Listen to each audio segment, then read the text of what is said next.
The widowed cowboy's baby was We need crying to when be someone ready for anything. knocked on the door. The Apache woman said, "I have milk." The baby had been crying for so long that Jonah Cole no longer remembered what silence felt like. The sound filled the small cabin, pressing against the rough wooden walls, seeping into his bones, scraping places inside him that were already raw. He paced the floor with careful steps, rocking the child against his chest the way the midwife had shown him before she rode away and never came back. The boy's tiny face was red, his fists clenched, his mouth opening again and again in desperate, wordless need. Jonah whispered to him, the same useless promises he had been repeating for days, that everything would be all right, that Pa was here, that Ma would have wanted him safe. The name caught in his throat every time. Mary had been gone less than 2 weeks, buried on the edge of the land she had loved. And already Jonah felt like he was failing her in the only way that mattered. The milk the neighbor woman had left had run out that morning.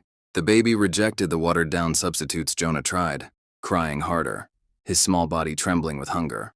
Jonah's hands, so steady when holding reins or a rifle, shook now with helplessness. He had faced storms, stampedes, and men with bad intentions, but nothing had prepared him for this quiet terror. The fear of watching his child suffer, because he did not know what to do. When the knock came at the door, it startled him so badly he nearly dropped the baby. The sound was firm but not demanding. A single knock followed by another, patient, as if whoever stood outside understood waiting. Jonah froze, his first instinct suspicion. Visitors did not come this far out without reason. He shifted the baby higher on his shoulder and moved toward the door, his boots heavy against the floor. Through the crack he saw a woman standing on the porch, her posture straight, her hands relaxed at her sides. She was Apache, her long black hair braided, her face calm in a way that made him uneasy. They stared at each other for a breath that felt longer than it was. The baby cried louder, a sharp wail that broke the moment open. The woman's eyes flicked to the child, and something softened in her gaze. "I heard him," she said quietly. Her voice was low, steady, not asking permission, not demanding it either. Jonah tightened his grip. "What do you want?" he asked, his tone rougher than he intended. She did not flinch. "I have milk," she said. The words were simple, almost plain, but they struck Jonah like a blow. He stared at her, disbelief mixing with a hope he was afraid to touch. He had heard stories, warnings whispered at trading posts and over campfires, stories that taught men to fear before they learned to see. He had also seen women bury children, had seen grief look the same on every face. His baby cried again, a thin, exhausted sound. The woman took a small step forward but stopped herself, respecting the line between them. "My name is Ayana," she said. "I lost a child too." Jonah swallowed. The porch boards creaked under his weight as he shifted. He looked down at his son, at the tiny mouth searching for comfort that was not there, and something inside him broke open. He opened the door wider. The cabin smelled of sweat and old wood and panic. Ayana stepped inside slowly, her movements careful, as if she were entering a sacred place. She did not reach for the baby until Jonah nodded, his jaw clenched. When she took the child, her hands were sure, practiced. The baby cried once more, then latched, the sound fading into quiet. Jonah felt his knees weaken as the silence settled, fragile and miraculous. He sank onto a chair, his face buried in his hands, breath shuddering out of him before he could stop it. He did not cry loudly. He had done too much of that already, alone in the dark. Instead, tears slipped down his face, hot and humiliating, as relief and grief tangled together inside his chest. Ayana sat across from him, feeding the child as if she had always belonged there. She did not speak, did not offer comfort with words. She simply stayed. Jonah watched her, noticing details he had missed before. The faint lines of sorrow at the corners of her eyes, the way her shoulders held a quiet strength, the respect in how she treated his home, his child. When the baby finished and drifted into sleep, she held him a moment longer, then placed him gently in Jonah's arms. Their fingers brushed, brief and electric. "He is strong," she said. Jonah nodded, unable to trust his voice.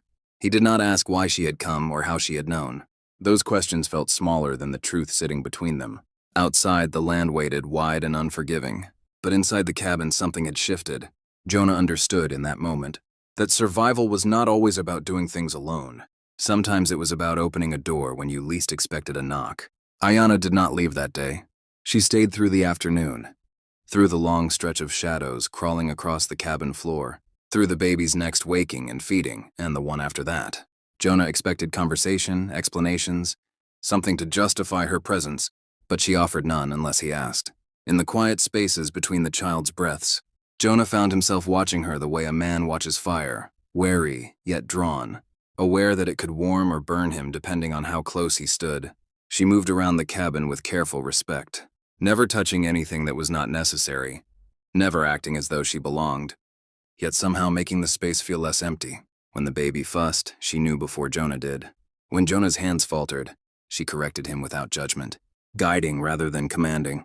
As evening settled in, Jonah finally spoke, his voice low, almost embarrassed. He told her Mary's name, how she had laughed too loud and loved too hard, how the birth had gone wrong and how the silence afterward had been worse than any scream. Ayanna listened without interrupting, her face unreadable, but her eyes held the weight of understanding. When he finished, she told him of her own loss, a child taken by sickness during a hard winter, a pain that never truly left but learned to live quietly inside her. Their griefs did not match, but they recognized each other all the same. That night, Ayanna slept near the hearth, not as a guest, not as family, but as someone who had chosen to stay because leaving felt wrong. In the days that followed, her presence became a rhythm Jonah did not realize he needed. She came each morning, sometimes before dawn, sometimes with the sun already high, bringing milk, herbs, and knowledge passed down through generations. The baby grew calmer, stronger, his cries no longer desperate but demanding in the way of children who trust they will be answered. Jonah learned to breathe again. He learned that asking for help did not mean surrendering his strength. The land did not change, the hardships did not vanish, and the stares at town grew sharper when Ayanna walked beside him. But Jonah found that fear had less hold on him than before. One afternoon, weeks later, Ayanna stood at the door with her shawl wrapped tight, her eyes lingering on the child asleep in Jonah's arms. She told him it was time for her to return to her people. The words struck Jonah harder than he expected. He had grown used to the quiet certainty of her being there, to the way the cabin felt alive again. He wanted to ask her to stay, but he did not know if that was his right. Ayanna stepped closer and placed a small carved charm in his hand, a symbol of protection and continuity. "You are not alone," she said, not as comfort but as fact. Jonah nodded, understanding that some bonds were not meant to be owned or explained. As she walked away, Jonah held his son tighter, feeling something steady take root inside him. He did not know what the future would bring, but he knew he would meet it differently now, with humility, with courage, and with the memory of a door opened at the right moment.